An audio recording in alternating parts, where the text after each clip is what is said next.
Assalamualaikum warahmatullahi wabarakatuh.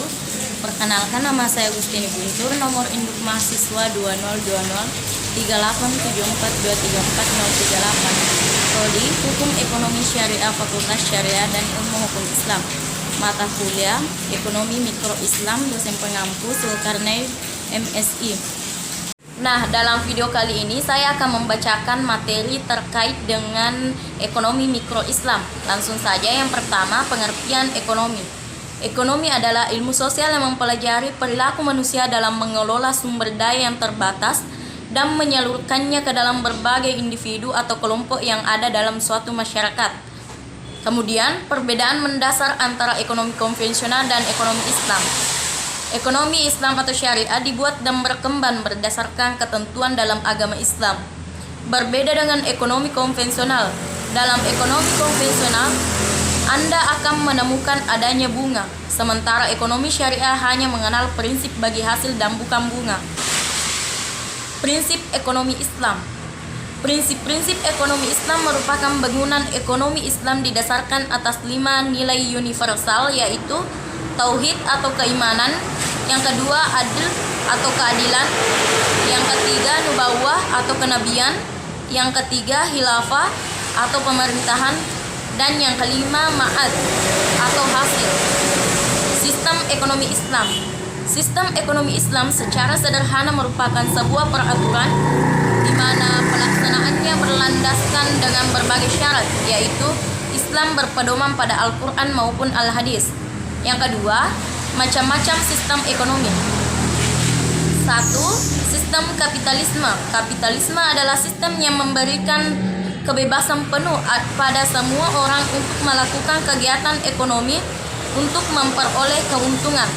Dalam sistem ekonomi ini, setiap individu memiliki hak penuh untuk mengambil manfaat atas kekayaan sebagai alat produksi dan berusaha. Ciri-cirinya yaitu: yang pertama, mementingkan diri sendiri atau self-interest. 2. Memberikan kebebasan penuh. 3. Penjaminan atas hak milik perseorangan. 2. Sistem ekonomi sosial. Sistem ekonomi sosial adalah sistem ekonomi yang seluruh kebijakan perekonomian ditentukan oleh pemerintah. Ciri-cirinya yaitu: yang pertama, seluruh kegiatan ekonomi harus diusahakan bersama. Yang kedua, semua sumber daya ekonomi dimiliki oleh negara. Yang ketiga, sumber warga negara adalah karyawan bagi negara. Yang ketiga, ekonomi campuran. Ekonomi campuran merupakan sistem perekonomian yang menggabungkan sistem ekonomi pasar dan sistem ekonomi terencana. Dalam sistem ekonomi campuran, pemerintah turut serta dalam pengelolaan ekonomi melalui penguasaan barang modal, sumber daya, pembuatan kebijakan ekonomi, dan pengawasan sektor swasta. Sistem ekonomi Islam secara sederhana merupakan sebuah peraturan di mana pelaksanaannya berlandaskan dengan berbagai syarat, yaitu Islam selalu berpedoman pada Al-Quran maupun Al-Hadis. 3. Pengertian keinginan dan kebutuhan. Keinginan adalah segala kebutuhan berlebih terhadap sesuatu yang dianggap kurang.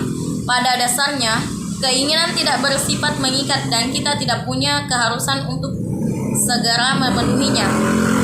Sedangkan kebutuhan adalah segala sesuatu yang dibutuhkan manusia untuk mempertahankan kelangsungan hidupnya secara alamiah melalui pencapaian kesejahteraan. Kebutuhan dapat dibedakan berdasarkan tingkat kepentingannya, waktu, sifat, dan subjeknya. Ada 3 macam kebutuhan manusia, yaitu yang pertama, kebutuhan primer, yang kedua, kebutuhan sekunder, dan kemudian kebutuhan tersier. 4. Konsumsi dalam Islam. Konsumsi ialah suatu kegiatan yang bertujuan mengurangi atau menghabiskan daya guna suatu benda, baik berupa uang atau jasa, untuk memenuhi kebutuhan dan kepuasan secara langsung. Dalam Islam, kegiatan konsumsi pada hakikatnya bertujuan untuk memenuhi kebutuhan baik jasmani maupun rohani, sehingga mampu memaksimalkan fungsi kemanusiaannya sebagai hamba Allah Subhanahu wa Ta'ala untuk mendapatkan kebahagiaan dunia dan akhirat, atau yang biasa disebut dengan falah. Prinsip-prinsip dasar konsumsi. Yang pertama, Prinsip kuantitas yaitu kesederhanaan, kesesuaian, dan investasi atau tabungan.